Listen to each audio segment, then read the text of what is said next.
আল্লাহ বলেন আমার স্মরণ থেকে যে মুখ ফিরায় নিল, আমার বন্দিগি, আমার ইবাদত, আমার হুকুম পালন, আমি তার জীবন করে দেব সংকীর্ণ এবং তার হাসরের ময়দানে উঠাবো অন্ধ। এই জীবন সংকীর্ণ করার একাধিক তাফসির, এর মধ্যে একটা তাফসির হলো এইটা যে আল্লাহ জীবন সংকীর্ণ করে দিবে মানে তার কবরের মধ্যে তার কবরটাকে একেবারে সংকীর্ণ করে দিবে। আল্লাহ রসুল বলছে নাফরমানের কবর রাইখা যখন ফেরেশতা চলে যাবে, কবর ডান পাশের মাটি তারে একটা চাপ দিবে বাম দিকে, বাম দিকের মাটি এক ডান দিকে। আল্লাহর কসম ডান পাশের হাড্ডি পাঁজর ভাঙ্গা ডান দিকে বাম দিকে চলে যাবে, বাম দিকের হাড্ডি পাঁজর ভাঙ্গা। রাসূলুল্লাহ সাল্লাল্লাহু আলাইহি ওয়াসাল্লাম বলছে বন্ধু দেখেন হাত্তা তাখতালিফা আদলাউহু, এই দুই আঙ্গুল যেভাবে একটার ভিতরে ঢুকে গেছে, খোদার কসম ডান পাশের হাড্ডি পাঁজর বাম পাশের হাড্ডি পাঁজর এইভাবে একটার ভিতরে ঢুকে যায়। এটার অর্থ এটা।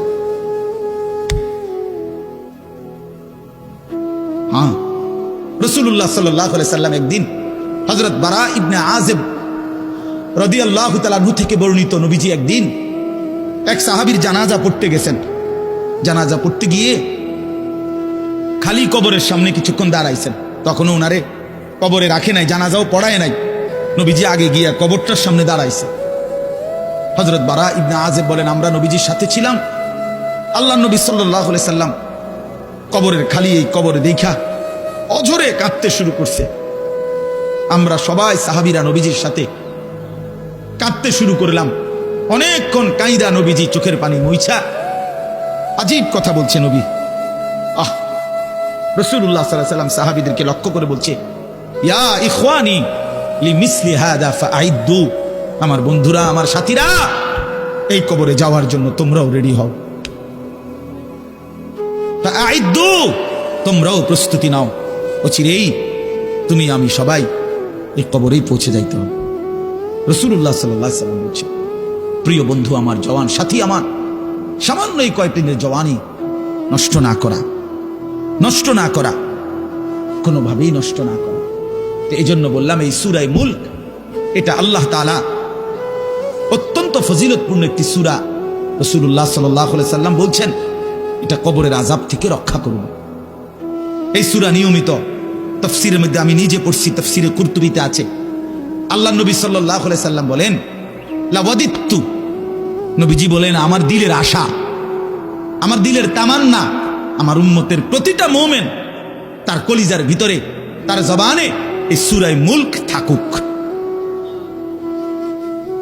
সূরা মুলক থাকুক। অর্থাৎ রাসূলুল্লাহ সাল্লাল্লাহু আলাইহি ওয়াসাল্লাম বলতেন আমার প্রতিটা মুমিন বান্দা উম্মত যেন এই সূরা মুলক তেলাওয়াত করে, যেন কবরের আযাব থেকে রক্ষা পায়। নবীজি 5 ওয়াক্ত নামাজের পরে, আল্লাহর কসম ভাই এখানে অনেক ওলামায়ে কেরাম আছে, আপনি জিজ্ঞাসা করুন, নবীজি 5 ওয়াক্ত নামাজের পরে সরদারে দু আলম নবীর তো কোনো গুনাহ নাই, তিনি নিষ্পাপ, তিনি তো জান্নাত উদ্বোধন করবেন। আনা আউয়ালু মান ইয়াকরাউ বাবাল জান্নাহ, নবী বলছে আমি সেই মুহাম্মদ যে প্রথম জান্নাতের দরজা আমি নাড়বো, জান্নাতের কড়া নাড়বো আমি মুহাম্মদ। ভেতর থেকে ফেরেশতা বলবে আপনি কে? আমি বলবো মুহাম্মদ। ফেরেশতা বলবে আনতাজিরুলাক, আমি তো আপনার অপেক্ষাই করছিলাম, আপনি আসবেন বলেই তো অপেক্ষায় ছিলাম, আপনি উদ্বোধন করে দিলেই তো বাকিরা ঢুকবে। তো সেই নবী যিনি জান্নাত উদ্বোধন করবেন, তিনি 5 ওয়াক্ত নামাজের পরে ভাইয়া প্রতিদিন তিনি যেই কথাটা দোয়া করতেন, এর মধ্যে একটা দোয়া এটা, আল্লাহুম্মা ইন্নী আউযু বিকা মিন আযাবিল কবর ওয়া মিন ফিতনাতিল কবর ওয়া মিন ফিতনাতিল মাসীহিদ দাজ্জাল ওয়া মিন ফিতনাতিল মাহইয়া ওয়াল মামাত। আল্লাহ আমি কবরের আযাব থেকে পানাহ চাই। নবীজি নিজে বলতেন, নবীজি নিজে বলতেন। প্রিয় ভাই বাবা আমার, চলেন সবাই নিয়ত করি, নিজেকে গুনাহ থেকে বাঁচানো দরকার, নিজের আল্লাহর নাফরমানি থেকে বাঁচানো দরকার। আল্লাহ তাআলা বলেন ইন্নাল্লাযীনা ইয়াখশাউনা রাব্বাহুম বিল গায়ব, আমি আল্লাহকে না দেখে, আমার কথাগুলো আখিরাত সম্পর্কিত, এগুলোকে না দেখে যারা আমি আল্লাহকে ভয় করে, আখিরাতকে ভয় করে, জাহান্নামকে ভয় করে, কবরকে ভয় করে, আল্লাহ বলেন তাফসীরের মধ্যে লিখছে ভয় করে মানে হলো গুনাহ বর্জন করে। কোন ব্যক্তি আল্লাহকে ভয় করে, খোদার কসম এই কথার অর্থ হলো গুনাহ ছেড়ে দেয়। যে গুনাহ ছেড়ে দেয় সে আল্লাহকে ভয় করে, যে আল্লাহকে ভয় করে সে গুনাহ ছেড়ে দেয়। কোন নাফরমান আল্লাহকে ভয় করে না, আল্লাহকে ভয় করলে গুনাহ করতে পারে না। বুঝেন নাই বাংলা কথাটা? এটা এটা কাগজের এই পিঠ ও পিঠ, কাগজের এই পিঠ ওই পিঠ। এই পিঠে যদি লেখা আছে আল্লাহর ভয়, তো ওই পিঠে লেখা থাকবে গুনাহ বর্জন।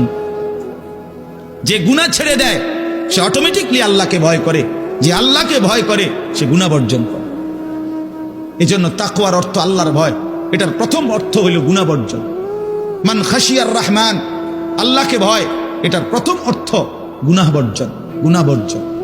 আমার শায়েখ আল্লামা মুফতি মুশতাকুন নবী সাহেব সব সময় চিল্লায় মাহফিলে, অনেক সময় হাজারি করে বলে যে বাপ, গুনাহ আগুন, গুনাহ আগুন, গুনাহ আগুন। প্রতিটা গুনার পিঠে ওই পিঠে আগুন আছে। নারীর প্রতিটা বেপর্দা দৃশ্যের মধ্যে খোদার কসম আগুন জ্বলে। ওই সিনেমার নর্তকীর শরীরে আগুন জ্বলে, ওই নায়িকার শরীরে আগুন জ্বলে, মোবাইলের ওই অস্থির ছবির মধ্যে আগুন জ্বলে, মদের আড্ডায় আগুন জ্বলে, জুয়ার আড্ডায় আগুন জ্বলে, সুদের টাকায় আগুন জ্বলে, ঘুষের টাকায় আগুন জ্বলে, বেপর্দা নারীর শরীরে আগুন জ্বলে। ওইটা রূপ না, ওইটা আগুন, ওইটা জাহান্নাম, ওইটা জাহান্নাম।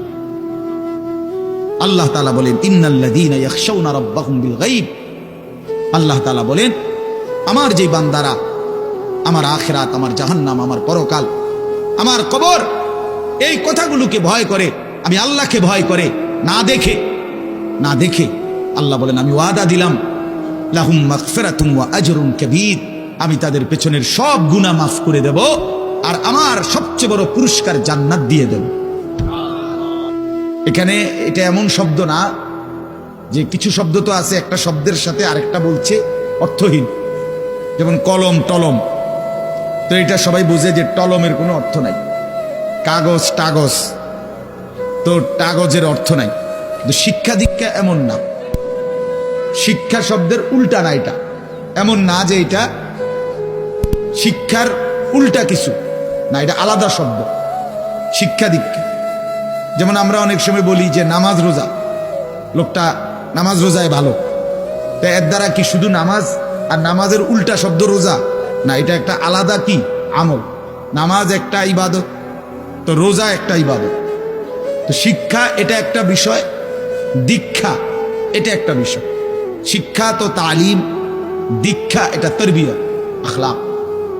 আখলাক অর্থাৎ শব্দ মুখস্থ করা এটা যেমন জরুরি, জিন্দেগি গঠন করা এটাও সমান জরুরি, বরং তার চাইতে বেশি জরুরি। এজন্য আমাদের ফেনীর একজন বড় বুজুর্গ আলেম আছেন, ফেনী জামিয়া রশিদিয়া মাদ্রাসার হযরত মাওলানা মুফতি শহীদুল্লাহ দামাত বারাকাতুহুল আলী, বাংলাদেশের অনেক বড় একজন বুজুর্গ আলেম। হযরতের মাদ্রাসা ফেনীতে, সেই মাদ্রাসা একটা মাদ্রাসায় কওমি মাদ্রাসা, সেখানে প্রায় 6 থেকে 7 হাজার ছাত্র পড়ালেখা করে, প্রায় 200-এর উপরে উস্তাদ আছে, 200-250 হবে। তো এই জন্য বললাম যে হযরত সবসময় বলে যে পড়া মেধা অনুপাতে কম বেশি হইতে পারে, আখলাক বরাবর হইতে হবে।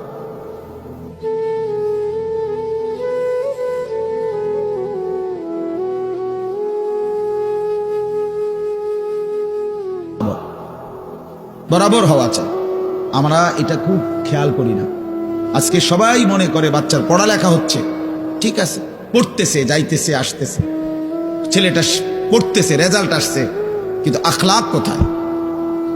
যে ছেলেটা কখনোই প্রস্রাব করে টয়লেট পেপার ব্যবহার করে না, দাঁড়িয়ে বসে প্রস্রাব করার ক্ষেত্রে কোনো পার্থক্য করে না, তো তার আখলাক, তার জীবন গঠন হইল, শব্দ না মুখস্থ হইল, শব্দ না মুখস্থ হইল।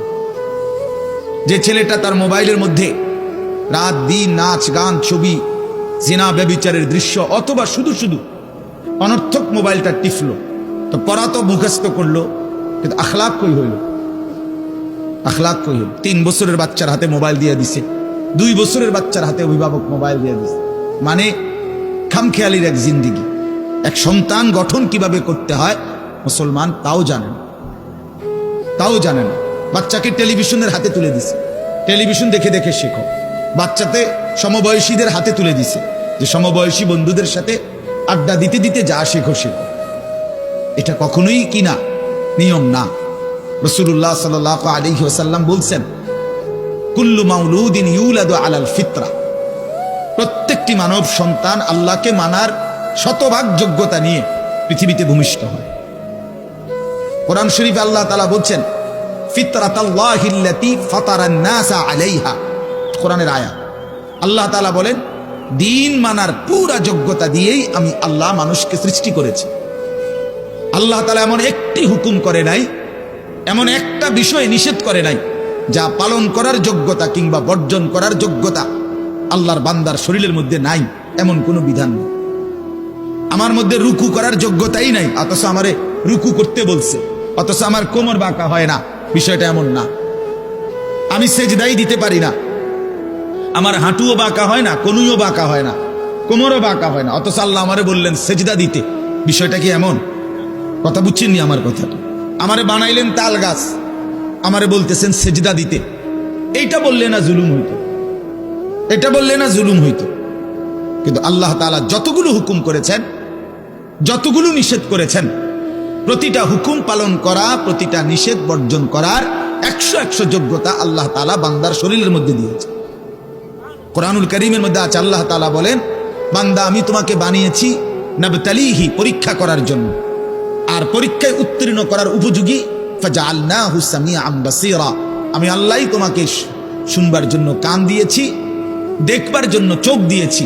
তাফসীরের মধ্যে লিখছে, অর্থ হইল আমাকে মানবার পুরা যোগ্যতা সম্পূর্ণ শরীর দিয়েছি। ওযু, গোসল, নামাজ, রোজা, হালাল হারাম, পাক নাফাক সবকিছু বান্দা পালন করতে পারবে, এমন যোগ্যতা দিয়ে তারে মানুষ বানাইছে। মানুষ হইবার পরে, মুসলমান হওয়ার পরে কেউ যদি বলে আল্লাহর এই হুকুম পালন করা আমার পক্ষে সম্ভব না, তাহলে এটা হইতে পারে তুমি ছাগল, মানুষ না। তুমি গরু ছাগল ছাড়া আর কিছু না, তুমি মূলত হাইওয়ান। ইনসান হইলে পারতা, তুমি যদি মানুষ হইতা তো ঠিকই পারতা, তুমি যদি মানুষ হইতা তো পারতা। মূলত তুমি নিজের মানুষ এই পরিচয় ভুলে গেছো। তো এই জন্য বাপ, আল্লাহ নবী সাল্লাল্লাহু আলাইহি সাল্লাম বলেন, ফাআবাওয়াহু ইউহাব্বিদানিহি আও ইউনাসসিরানিহি আও ইউমাজ্জিসানিহি, মা বাপ সন্তানকে ইহুদি বানিয়ে দেয়, অথবা খ্রিস্টান বানিয়ে দেয়, অথবা অগ্নিপূজক বানিয়ে দেয়। সরাসরি হাদিস, বাবা মা নষ্ট করে দেয় সন্তান। রাসূলুল্লাহ সাল্লাল্লাহু আলাইহি সাল্লাম বলছে, বাবা মা 3 বছরের বাচ্চাটা ছোট্টবেলা থেকেই ঘরে টেলিভিশন দেখে, রঙিন সিনেমা দেখে, নাটক সিনেমা দেখে, তারে এটা শিখাইবার ক্ষেত্রে কে ব্যবস্থা করে দিল? তার মা বাপ। এ তো 3 বছরের বাচ্চা বাজার থেকে কিনে আনে নাই, টেলিভিশনে এত বড় এটা তো বাচ্চাটা আনে নাই, এটা তো তার অভিভাবক আছে। এই 3 বছরের বাচ্চাটারে কার্টুন দেখার জন্য, গেমস খেলার জন্য এত বড় মোবাইলটা, এটা তো তার বাবাই দিছে, অথবা তার মা, তার দুলা ভাই, তার বড় ভাই, তার চাচা, এমন কেউ একজন তার হাতে তুলে দিছে। এজন্য আমি সবসময় বলি, যেই মা বাপ অভিভাবক সন্তানের, অপ্রাপ্তবয়স্ক সন্তানের হাতে এই বড় মোবাইলগুলো তুলে দেয়, এই মা বাবার চাইতে বড় জালেম আর কেউ নেই। ওরা নিজ হাতে সন্তানকে গলা টিপে হত্যা করে ফেল, ধ্বংস করে দিল, বরবাদ করে দিল, বরবাদ করে দিস। অসংখ্য অভিভাবক আমাদেরকেও তো বলে, বাচ্চা হুজুর খায় না, ঘুমায় না, বাচ্চা মোবাইল না দেখতে না দিলে খায়ও না, ঘুমায়ও না, কান্দে, শুধু কান্দে কান্দে। তার এই বদ অভ্যাস কে বানাইল? আর দ্বিতীয় কথা হলো, কান্দলে কি হয়েছে? কোনো বাচ্চা যদি কান্দে, তো কান্দলে কি মরে যায় মানুষ? তো হেতে কান্দুক, কান্দলে কি হয়েছে? কান্দতে কান্দতে সে একসময় থেমে যাবে। 3 বার পরে, 4 বারের পরে সে বুঝে নিবে যে এটা আমারে দিবে না। কথা বোঝেন নাই? কাঁদতে কাঁদতে নাহলে 3 বার কাঁদলো, 4 বার কাঁদলো, 10 বার কাঁদলো, একটা পর্যায়ে সে বুঝবে যে এটা আর আমারে দিবে না, এটা আমারে দিবে না। এই জন্য বাপ আমার, এটা খেয়াল করা চাই। আমি এই কথাটা শুরু করছি এই কথার থেকে, যে কোরআন সুন্নাহর ইলমের জন্য আদব জন্য। এক তো আপনি শুনলেন প্রতি সপ্তাহে জুমার বয়ান হয়, ইমাম সাহেব কইতে পারবো, ইমাম সাহেব কি কয়, আমনে আমনের মতো, হুজুর হুজুরের মতো না। এই শুধু এতটুকুর জন্য আসা যাওয়া, আল্লাহর কথা শোনা, যে কি শুনলাম কিছুই বুঝলাম না, নিজের জন্য কিছুই গ্রহণ করলাম না, এটা ইনসাফ না। আল্লাহর কোরআন জিন্দেগি বদলাবার জন্য, আমাদের জীবনের পরিবর্তনের জন্য আসছে, পরিবর্তনের জন্য। কোরআনুল কারীমের প্রতি অক্ষর নূর, কোরআনুল কারীমের প্রতি অক্ষর হুদান, হেদায়েত, কোরআনুল কারীমের প্রতি অক্ষর মাউইজা, উপদেশ, কোরআনুল কারীমের প্রতি অক্ষর বুশরা, সুসংবাদ, কোরআনুল কারীমের প্রতি অক্ষর বাসায়ের, অন্তর্দৃষ্টি সম্পূর্ণ জ্ঞান, কোরআনুল কারীমের প্রতি অক্ষর আহসানাল হাদিস, সর্বশ্রেষ্ঠ কথা। কোরআনুল কারীমের প্রতি শব্দ মুতাশাবিহান, সাদৃশ্যপূর্ণ। কোরআনুল কারীমের প্রতি শব্দ মাসানি, বারবার তেলাওয়াতকৃত, পাঠকৃত। কোরআনুল কারীমের অসংখ্য বৈশিষ্ট্য আল্লাহ তাআলা কোরআনে উল্লেখ করেছেন। মা ফাররাতনা ফিল কিতাবে মিন শাই, আল্লাহ বলেন একটা বিষয়ের আলোচনা আমি বাদ দেই নাই কোরআনের মধ্যে। ওয়া নাযালনা আলাইকাল কিতাবা তিবয়ানান লিকুল্লি শাই, বন্ধু আমি আপনার উপরে যে কোরআন নাজিল করেছি তার সমস্ত কিছুর বিস্তারিত বর্ণনা। এজন্য বদনসিব ওই সন্তান, ওই অভিভাবক দুর্ভাগা যে মুসলমান পরিচয় দেওয়ার পরেও নিজ সন্তানকে আল্লাহর কোরআন দেখে দেখেও পড়তে জানে না। আল্লাহর কোরআন দেখে দেখে ছোট বাচ্চা হাফেজ কোরআন হইছে, এই মাত্র দেখছেন আমরা হাফেজ কোরআন হইছে। মুসলমানের সন্তান আল্লাহর কোরআন 30 পারা কলিজার মধ্যে গ্রহণ করছে। আর কি পরিমাণ দুর্ভাগা মুসলমান! আল্লাহর দেওয়া চোখ, আল্লাহর দেওয়া জিহ্বা। আল্লাহ কোরআনে বলছে আলাম নাজআল লাহু আইনাইন, বান্দা আমি কি দুইটা চোখ দেই নাই? ওয়া লিসানান, আমি কি জিহ্বা দেই নাই? ওয়া শাফাতাইন, দুইটা ঠোঁট কি আমি দেই নাই?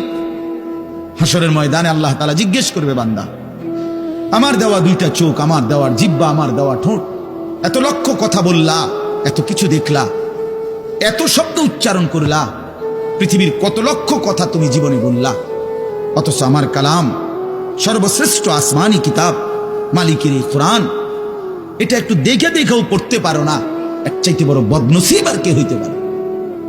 এজন্য আমি পরিষ্কার বলি সব সময়, আল্লাহর কোরআন যেই মুসলমান দেখে দেখেও শুদ্ধ পড়তে পারে না, আমার দৃষ্টিতে ওই লোকটা বোবা। আপনি বোবা, মূলত দোস্ত তুমি বোবা। বাকি কথাগুলো না বললেও চলতো, বাকি কথাগুলো না বললেও চলতো, এই পৃথিবী ভোগ করা যেত। বোবা মানুষ যারা, তারা কথা না বলতে পারলেও ভাতও খাইতে পারে, ঘুমও যাইতে পারে, পেশাব পায়খানাও করে, বিয়েও করে, বোবা মানুষের বাচ্চা কাচ্চাও হয়। এরকম দেখছেননি কখনো? না, কথা বলেন না কেন? তাহলে বোবায়ও তো পৃথিবী ভোগ করে। তাইলে বোঝা গেল দুনিয়ার এই ভাত মাছ বিয়া বউ, দুনিয়ার এই যৌন চাহিদা পূরণ আর পেশাব পায়খানার ঘুম, এটুকুর জন্য কথা না বললেও চলতো, অন্ধ হইলেও চলতো, অন্ধ হইলেও চলতো, চোখে না দেখলেও কত মানুষ পৃথিবী ভোগ করতেছে। তাহলে যে জবান আল্লাহর দেওয়া, যে চোখ আল্লাহর দেওয়া, সেই মালিকের কালাম দেখে দেখেও পড়তে পারলাম না।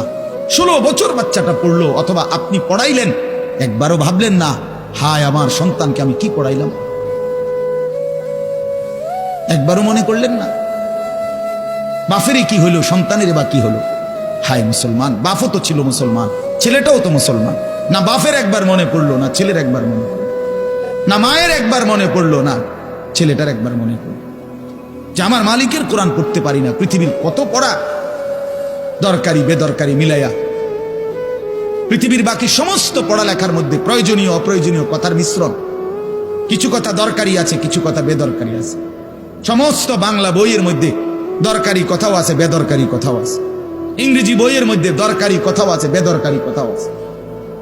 কথা বলে, হ্যাঁ, রোদ হচ্ছে, বৃষ্টি হচ্ছে, খেকশিয়ালের বিয়ে হচ্ছে, এটা কোনো দরকারি কথা হলো? এটা কিছু শিখার কিছু? এটা হাট্টিমা টিম টিম তারা মাঠে পারে ডিম, এটা কি? এটা কোনো শিখার কিছু?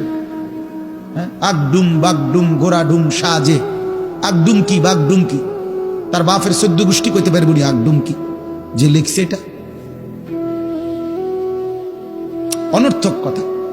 2 little black birds sitting on a wall, one called Peter, one called Paul. 2টা কাউয়া একটা ওয়ালের মধ্যে বসছে, একটা কাউয়ার নাম হলো পিটার আর একটা কাউয়ার নাম হলো পল। এই হলো কবিতার অর্থ। এটা কি শিখছে ছেলেটা? এখানে কি শিখার? কাউয়া ওয়ালে বসলেই কি, টিনের সালে বসলে কি? কাউয়া তো কাউয়া।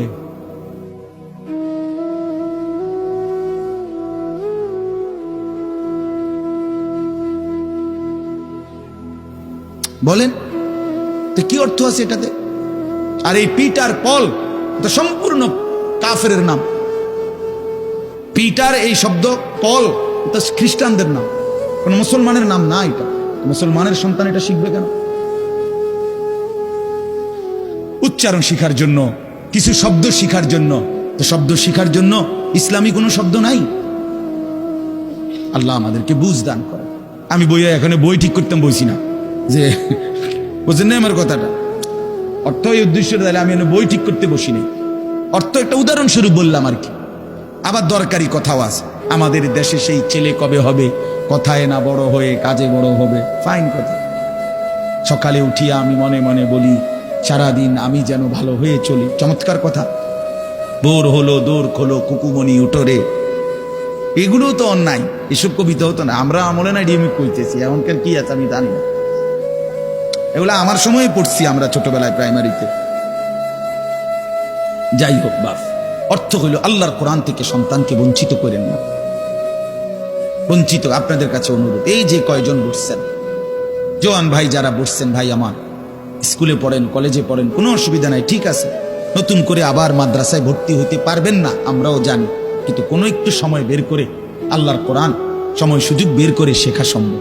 শুক্রবারটা তো অবসর থাকেন, বৃহস্পতিবার বিকাল থেকে তো অবসর থাকেন, শনিবারটা তো অবসর থাকেন। তো একটু আল্লাহর কালাম পড়েন, কোনো একজন আলেমের কাছে, কোনো একজন মসজিদের ইমামের কাছে, কোনো একজন মাদ্রাসার উস্তাদের কাছে নিজে আলাদা একটু সময় বাইর করেন, যে আমার মালিকের কোরআন আমি একটু শুনি, আল্লাহ তাআলার কালাম শুনি। আহা, কোরআনুল কারীমের নূর, এটা যে শুনলো না সে শুনলোটা কি, সে শিখলো কি, পড়লো কি, মজাই তো পাইলেন। কথা বলার মজাই তো হয় নাই। আমি তো অনেক সময় বলি, আল্লাহর ঘরের কালো গিলাফ আর মদিনার সবুজ গম্বুজ যে দেখে নাই, যেই চোখ, হে দেখলো কি? কালো গিলাফ যে দেখে নাই কাবার, রাসূলুল্লাহর রওজায়ে আতহারের সবুজ গম্বুজের ওই সৌন্দর্য যে দেখে নাই, যে চোখ, সে জীবনে কি দেখলো? আমার একবার মক্কা শরীফ এক লোক উমরার সময়, বাংলাদেশি এক লোক দৌড়াইয়া আমার আয়সা জড়াইয়া ধরছে, ধরাইয়া কাঁদা দিছে, বলছে হুজুর আমি আপনার এক কথার কারণে হজে আসছি, উমরায় আসছি। আমি বললাম মানে? এই কথাইটা আমি এটা শুনছি আজ আপনি বলছেন যে এই চোখ কাবার কালো গিলাফ দেখে নাই, রাসূলুল্লাহ সাল্লাল্লাহু আলাইহি সাল্লামের রওজায়ে আতহারের সবুজ গম্বুজ দেখে নাই, সে দেখলো কি? আর এটা আমার দিলে লাগছে যে হ্যাঁ ঠিকই তো, আমি আর কি দেখলাম? তাই তো যেই জবান আল্লাহর নামে নিতে জানে না, মালিকের কোরআনই পড়তে জানে না, তুমি পড়লা কি মিয়া? তুমি কি গোড়ার ঘাস কাটলা মিয়া? বাকি সবগুলো পড়া না হলেও দুনিয়া চলতো মিয়া। মূর্খ বকলম, নাম দস্তখত করতে জানে না, টিপসই দেয় এমন হাজারো মানুষ দুনিয়া ভোগ করতেছে। বাড়ি গাড়ি, নেতাগিরি, মাতবরি, ক্ষমতা, দালান বিল্ডিং, সবটা দুনিয়া ভোগ করছে, অথচ নামটাও সই দিতে জানে না। এমন নাই? বলেন না এমন নাই? তো সে কোন যোগ্যতায় দুনিয়া ভোগ করছে? সে কিভাবে দুনিয়া ভোগ করতেছে? যদি বলেন সে সমাজে তার কোনো মান সম্মান, আরে না মিয়া, বহুত নেতাদের মাতবর সমাজের, সে তো মূর্খ, টাকার জোরে ক্ষমতা দেখাচ্ছে, এমন মানুষ নাই? তা তাইলে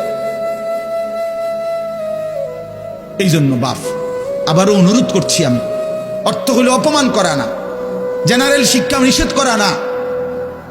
আমি তো কুমিল্লা ভিক্টোরিয়া কলেজ থেকে মাস্টার্স পাস করছি, সায়েন্স বিজ্ঞান বিভাগ থেকে দাখিল পাস করছি। এর মানে এটা বাদ দিতে বলতেছি না, বাদ তো আমি দিছি না, বাদ আপনি দিছেন। কথা বুঝেন নাই? বাদ আপনি দিছেন, আল্লাহর কোরআন বাদ দিছেন, রাসূলুল্লাহ সাল্লাল্লাহু আলাইহি সাল্লামের সুন্নাহ বাদ দিছেন। এতগুলো পড়ছেন, ধন্যবাদ আপনাকে। এটা পড়লেন না কেন? এতগুলো শিখতে পারলেন, এত লক্ষ টাকা খরচ করতে পারলেন, 4 বছরের মেডিকেলের জন্য, 6 বছরের মেডিকেলের জন্য এক বাপ তার ছেলেটার জন্য, মেয়েটার জন্য কত লক্ষ টাকা খরচ করছে, তার কোনো কুল কিনারা আছে মিয়া? তো আপনি পড়ান, কোনো অসুবিধা নাই, কিন্তু আপনি আপনার বাচ্চাটাকে আল্লাহর কোরআন থেকে বঞ্চিত করলেন কেন? নামাজ থেকে বঞ্চিত করলেন কেন? 2টা সূরা পড়তে জানে না, একটা আত্তাহিয়াতু শুদ্ধ করে বলতে পারে না, একটা দোয়ায়ে কুনুত পড়তে জানে না। একজন মুসলমান বেটা, 40 বছর বয়স, লজ্জা থাকা উচিত বেটা, ওই বেটা শরম থাকা উচিত বেটা। কার জমিন খাইতেছ, কার আসমান ভোগ করছো, কার দুনিয়া ভোগ করতেছ? এত বড় মালিকের আসমান ও জমিন ভোগ করে সেই মালিকের সেজদাটাও ঠিক মতো দিতে জানে না, সেই মালিকের নামটাও পড়তে পারে না। এর চাইতে লজ্জা আর কি হইতে পারে বলেন বাবা? অপমান কি হইতে পারে? আল্লাহ আমাদেরকে বিবেক দান করেন, আল্লাহ আমাদেরকে বিবেক দান করেন। বিবেক থাকা চাই, বিবেক থাকা চাই। কোরআনুল কারীমের মধ্যে আছে, আল্লাহ তাআলা বলছে, একটা সাংঘাতিক কথা আছে কোরআন শরীফে, তবে আইয়ি হাদিসিন বাদাহু ইউমিনুন। আমার দিল নড়ে কোরআনের এই আয়াত শুনলে, কলিজা সুদ্ধা কাইপা ওঠে। আল্লাহ তাআলা কোরআনে বলছে, এই 29 পারার মধ্যেই আছে, সূরা মুরসালাতের মধ্যে আল্লাহ তাআলা বলে, বান্দা 23 বছরে আমি আমার রাসূলের কাছে এই সর্বশ্রেষ্ঠ কিতাব নাজিল করলাম। আমার সবচেয়ে শ্রেষ্ঠতম কথাগুলো আমি তোমাদের জন্য দিলাম। বান্দা, এর চাইতে আর দামি কোন কথা বললে তোমরা আমার কথা মানতা? বুঝেন নাই? ফাবিআইয়ি হাদিস, আল্লাহ বলছে, বান্দা এরপরে আর কি বললে, এর চাইতে দামি কথা আর কোনটা বললে, আর কোন কিতাব নাজিল করিলে, আর কেমনে বললে? ফাবিআইয়ি হাদিসিন বাদাহু ইউমিনুন, আর কিভাবে বললে বান্দা ঈমান আনতা, বিশ্বাস করতা? আকিমুস সালাহ, আকিমুস সালাহ 80 বারের চাইতে বেশি বলছি আমার কোরআনে, আর কতবার বললে আমারে সেজদা দিতা? ইত্তাকুল্লাহ, ইত্তাকুল্লাহ বারবার বলেছি, আল্লাহকে ভয় করো, আর কতবার বললে বান্দা আমারে ভয় করতা? কতবার বলছি? আল্লাহ বলবেন। রাসূলুল্লাহ সাল্লাল্লাহু আলাইহি সাল্লাম, বাপ আমার, বন্ধু আমার, নওজোয়ান সাথী আমার, মনে রাখবেন, বিশ্বাস করেন, রাসূলুল্লাহ সাল্লাল্লাহু আলাইহি সাল্লাম হাসরের ময়দানে অসংখ্য উম্মতকে জিজ্ঞেস করবে। এই আমলনামা যখন দেখবে, প্রত্যেকটা উম্মত তার নিজ নিজ আমলনামা, রাসূলুল্লাহ সাল্লাল্লাহু আলাইহি সাল্লাম দেখবেন। এই আমলনামা দেখে নবী জিজ্ঞেস করবে, উম্মত 23টা বছর একটানা আমি কেঁদেছি, উম্মত 23 বছর তোদের জন্য আমি কেঁদেছিলাম। এমনও রাত গেছে, সারা রাত উম্মতের জন্য আমি কেঁদেছি, সারা রাত দোয়া করছি উম্মতের জন্য। তায়েফের পাথরের আঘাতে পিঠ চালনির মতো ছিদ্র বানায় ফেলছি, পেটের কষ্টে, ক্ষুধার কষ্টে 14 দিনের চাইতে বেশি পেটে 2টা পাথর বাইদা ক্ষুধার কষ্ট হজম করছি। উহুদের দান শহীদ করা রক্তে আমি বেহুশ হয়ে আমি পড়েছিলাম। সেই নবী আমি আর কত কাঁদলে, আর কত রক্ত ঝরাইলে উম্মত তুমি আমার কথা মনে করতা, তুমি আমার কথা ভাবতা? সাল্লাল্লাহু আলাইহি ওয়াসাল্লাম যখন এটা জিজ্ঞেস করবেন, তখন কি জবাব হবে বাপ? বলেন, ইনসাফের কথা বলেন। কি মনে করছেন? সুপারিশ? হাসরের ময়দানের সুপারিশ মানে কি? মুখে বিড়ি, সিগারেট, চেহারায় রাসূলুল্লাহ সাল্লাল্লাহু আলাইহি ওয়াসাল্লামের সুন্নাত নাই, 50 বছর ধরে সুদের লেনদেন, কোনদিন 5 ওয়াক্ত নামাজ আদায় করেন নাই, স্ত্রী বেপর্দা, ঘরের মধ্যে প্রতিদিন রঙিন টেলিভিশন চলতেছে। এই অবস্থায় কবরে যাইবেন, আর হাসরের ময়দানে দাঁড়াইলেই নবীজি সুপারিশ করে আপনারে বেহেশত দিয়া দিবেন। বিষয়টা মামুর বাড়ি না, বিষয়টা মামুর বাড়ি মনে করছেন আপনি? এটাকে কি মনে করলেন আপনারা? রাসূলুল্লাহ সাল্লাল্লাহু আলাইহি সাল্লাম সুপারিশ করবেন, এর কোনো নিয়ম কানুন নাই, কোনো বিধি নিষেধ নাই, আইন কানুন নাই। হাউজে কাউসারের পানি, এটা কি 10 টাকার পানির বোতল মনে করছেন? রাসূলুল্লাহ সাল্লাল্লাহু আলাইহি সাল্লাম বলেছেন, এক ঢোক পানি পান করলে আর কোনদিন বান্দা তৃষ্ণার্ত হবে না। এতটা আজিমুস শান দামি, এমনি এমনি দিয়ে দিবেন, এমনি এমনি দিয়ে দিবেন? দয়া করে ভাবতে শিখেন, নিজের ভালো বোঝেন, নিজের ভালো, নিজের ভালো।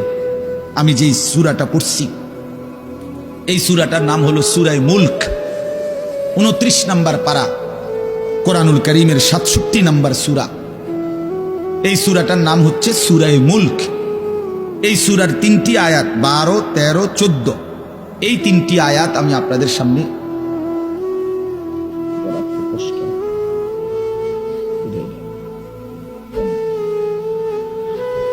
এই 3টি আয়াত আমি তেলাওয়াত করছি।